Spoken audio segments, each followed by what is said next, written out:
Thank you, Mr. Wallstrom. And thanks to the people in the audience who came forward and gave testimony.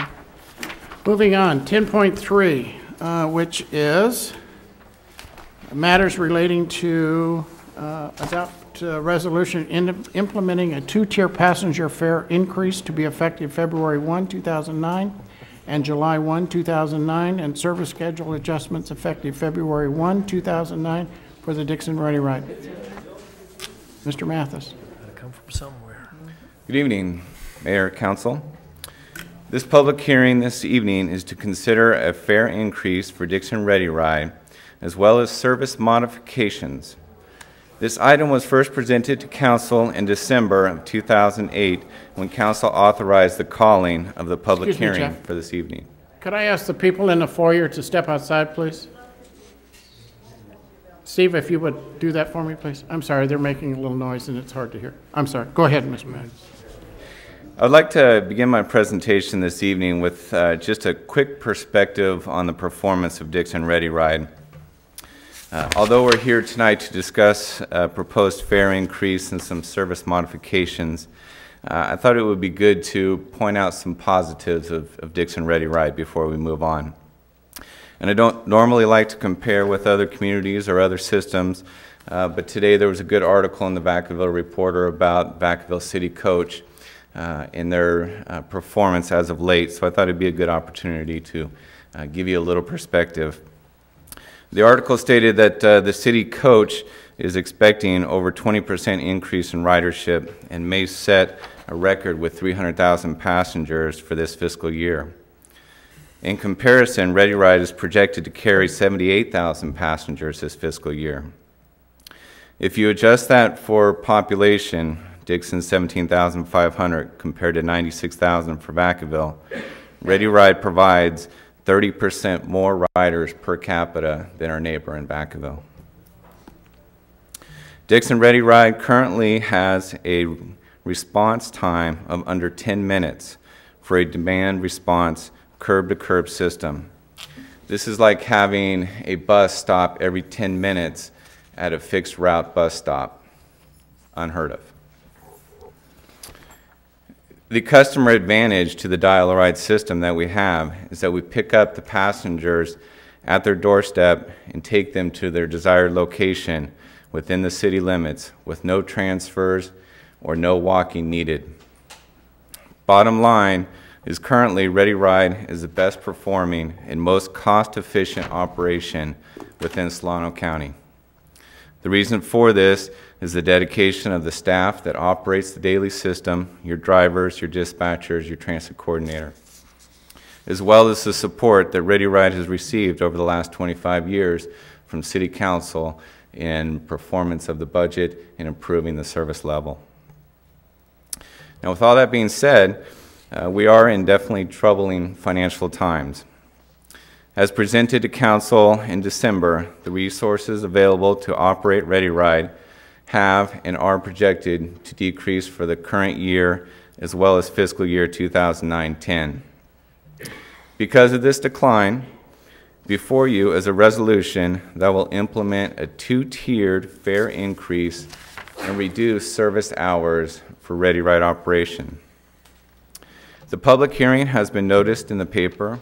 Signs have been posted on all of the buses for the last 30 days, and notices were mailed directly home to all passengers that receive our subscription service. In addition, the notice has also been posted on our city website homepage. To summarize the need for this action, there's an attachment in your council packet that provides the current adopted budget compared to an update based on January 20th, as well as a projection moving forward to fiscal year 9-10. This is also the summary that's shown on the screen. What I'd like to point out, first of all, is in the first column is the adopted budget from June 30th, 2008. As you can see, we had a little bit of a projected carryover.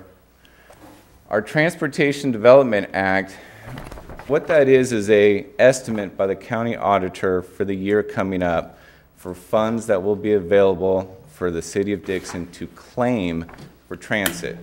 It's an estimate. It's not money that we have in the bank sitting there. The estimate for Ready Ride was a combination of this $479,000 and a little bit of reserve of $30,000. So in other words, we didn't claim the entire amount that was projected to be allocated to us. This next amount, transit fares, was projected at $110,000. One quick clarification, that amount when it was projected based on a fare increase that we were going to bring in January already. So we anticipated a fare increase in this amount here when the original budget was adopted. The next one is a grant for a 3-year grant of $25,000. That's what brought you Saturday service. This is the last year of that grant amount. And then we didn't have any amount for STA funds or 5311 funds. A little bit of interest for your total budget funding. Expenses were based on our current level of service, operations and maintenance for your total. We were going to have a very small fund balance of $2,196.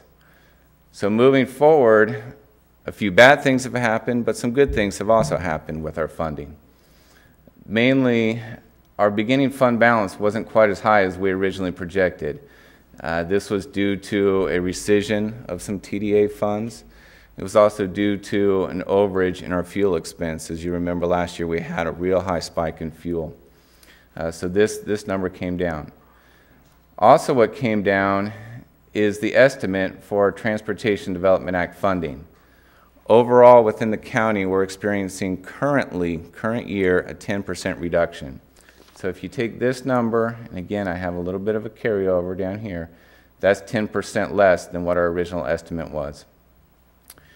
We're projecting that our transit fares will come in as we project, assuming that tonight we implement the first phase of the transit, the fare increase. We still have the Saturday service grant. The good news is we were able to receive a state transit assistance grant in the amount of $50,000 to support general operating. This is a one-time funding source and is not projected to carry over. We were also able to secure a federal transit grant for rural operators in the amount of $60,000 that originally was going to be a capital. Through a fairly lengthy process, we were able to convert that over to an operating assistance. So we added $110,000 to our operating budget. So our operating budget has actually increased even though our TDA has gone down.